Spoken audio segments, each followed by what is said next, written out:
Hi, Alberto here. Granada, Spain, my neighborhood. While there, the El Basin is a magnificent place to get lost in its ancient alleys. There's always something to capture. It's been a few years since I discovered Fujifilm, around 10 I believe. Decided to move into their system as I used to shoot only with Fujifilm and loved their film. My daily camera wherever I go is precisely the XE2. It's getting old and yet still is a wonderful small camera.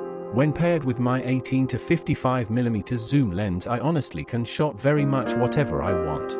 Here's some black and white images I made with the black and white simulation mode.